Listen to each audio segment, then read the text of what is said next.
পানিতে ভাসছে ছোট বড় লাখ টাকার মাছ। খামারির অভিযোগ, রাতের আধারে বিষ দিয়ে মারা হয়েছে এই মাছগুলো। লাখ লাখ টাকার মাছ মরে যাওয়ায় ভুক্তভোগী ইয়াকুব আলী এখন দিশেহারা। আমার মাছের প্রজেক্টে রাতের আধারে কিবা কারা আমার 1 একর মাটির মাছের প্রজেক্টে রাত্রে বিক্রয় করে। প্রায় 5 লাখ টাকার বিভিন্ন প্রজাতির মাছ মরে যাওয়ায় যেন কপালে হাত পড়েছে ইয়াকুব আলীর। নিমিষেই নষ্ট হয়েছে পুকুরের প্রায় 50 মণ মাছ।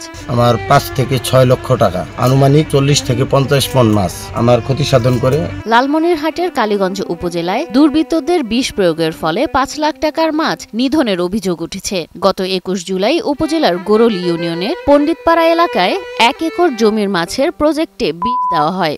সকালে এগুলা মানুষ দেখতেছে, চিল্লাপাল্লা করতেছে, একে মাছ টাছ মরি শেষ, আমাদের একে নিঃস্ব করে দিল। আমাদের 1 একর জমিতে মাছের প্রজেক্ট ছিল, কে বা কারা রাতের আধারে আমাদের মাছের প্রজেক্টে বিষ প্রয়োগ করে। ছোট বড় অনেক মাছ মারা গেছে। প্রায় কয়েক বছর ধরে চাষ করে আসা পুকুর ভরা মাছের এই সময়ই বিক্রির মৌসুম। এমন সময় এই দুঃসংবাদ পেয়ে ভেঙে পড়েন ইয়াকুব আলী। পুকুর পাড়ে অনেক দুর্গন্ধ মাছের সৃষ্টি হয়েছে এবং ছোট বড় অনেক মাছ ভেসে বেড়াচ্ছে। এ জঘন্য কাজের দৃষ্টান্তমূলক শাস্তি চেয়েছেন ভুক্তভোগী মৎস্য খামারি ইয়াকুব আলী।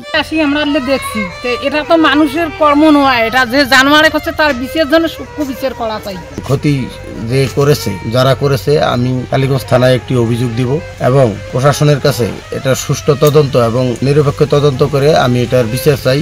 এক্সট্রিম মশার কয়েল প্ল্যান্ট ফাইবার দিয়ে তৈরি, তাই সহজে ভাঙে না, সুগন্ধিযুক্ত ও নিরবিচ্ছিন্নভাবে জ্বলে। ডেঙ্গু, চিকুনগুনিয়া বাহি সহ যে কোনো মশার বিরুদ্ধে দেয় এক্সট্রিম সুরক্ষা। এদিকে ঘটনা তদন্ত করে অপরাধীদের দ্রুত আইনের আওতায় আনা হবে বলে জানান কালীগঞ্জ থানার ভারপ্রাপ্ত কর্মকর্তা সেলিম মালিক।